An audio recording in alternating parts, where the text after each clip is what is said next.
Hindi ko din nasagot. Tapos ayun, nung sabi ko, "Ay sorry B, hindi na ako nakapunta kasi Oo nga, nagtambay kami sa 'di ba meeting." magkikita nga kayo sabi mo? Tapos bigla siyang tumawag sa akin, "Tangina mo tumatay ako," sabi ko.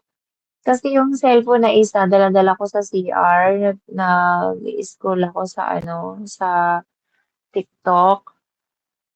Tapos yung isang account ko doon naka-open. Tapos bigla siyang tumawag, eh tumatai ako.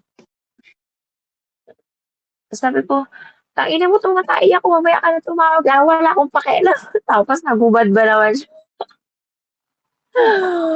Nakapanti lang. Sino? Yun, si Tanya. Baliw-baliw kasi yun eh.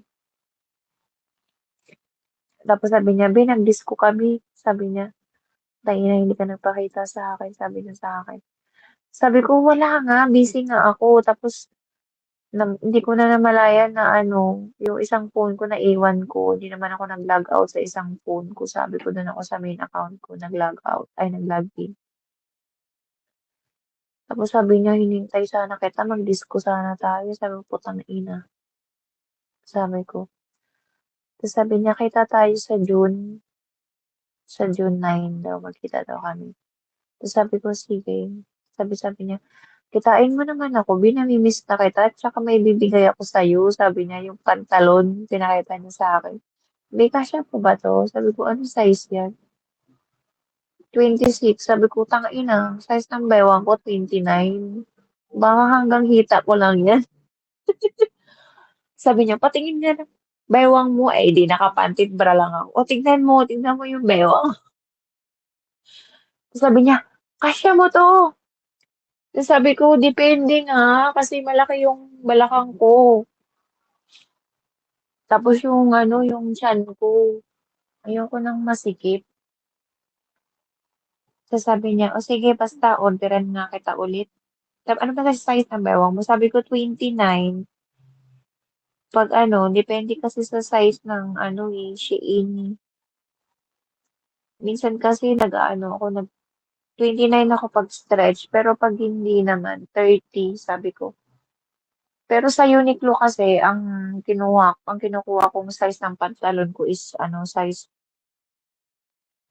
40 ba yun? 41. Kasi iba yung size ng, ano, sa Uniqlo eh, pantalon. Kaya kinukuha ko 40 or 41 para hindi siya masikip. Oo, mga pantalon ko kasi dyan Uniqlo eh. Hindi ko bet yung mga shorts sa Uniqlo. Ang papangit ng tabas.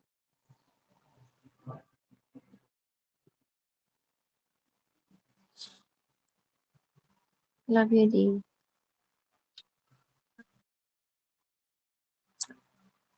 Huwag ka na magtampo. Ito naman eh.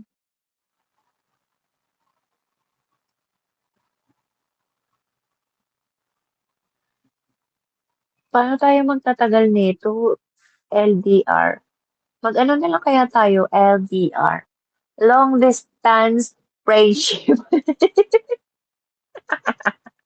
Gusto mo? Long distance friendship. Ayoko. Ayun mo pala eh, bakit sinasuggest mo yan?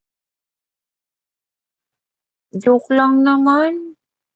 Eh bakit nagpo-post ka sa TikTok ng ano, yung kanta ni Jaya?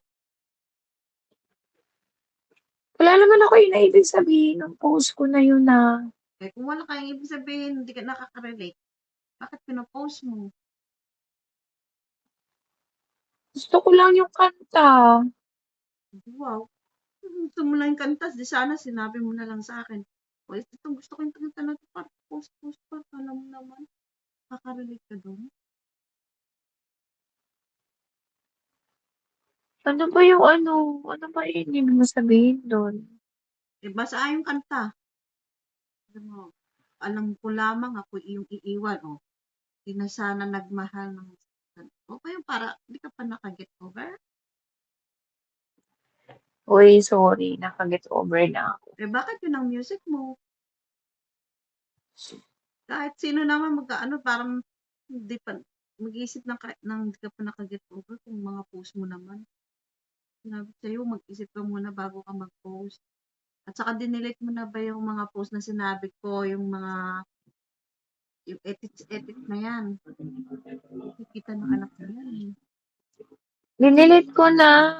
Naka-delete na yun. Formal ka naman. Siyempre, babasa ng mga anak mo. Nakikita ng anak mo yan. Hindi ko mabuksan yung account ko dito eh. Dinilit ko na nga. Post live lang na iinom ka na. 8686. Wait lang. Nag-iba na yung ano eh. Nag-update yung Huawei ko eh. Nag-iba na yung ano. Sabi na lang pinapakita yung email or number na kailangan kong ilagay bago mag-login. Hindi ko na rin yun babalakin mag-login. Kasi lagi nanghihingi ng code. Tagal-tagal mo Ganun ibigay. talaga kasi nga, di ba nga, ibang bansa ka. Kaya humingi ng food yun. Buti sana kung nandito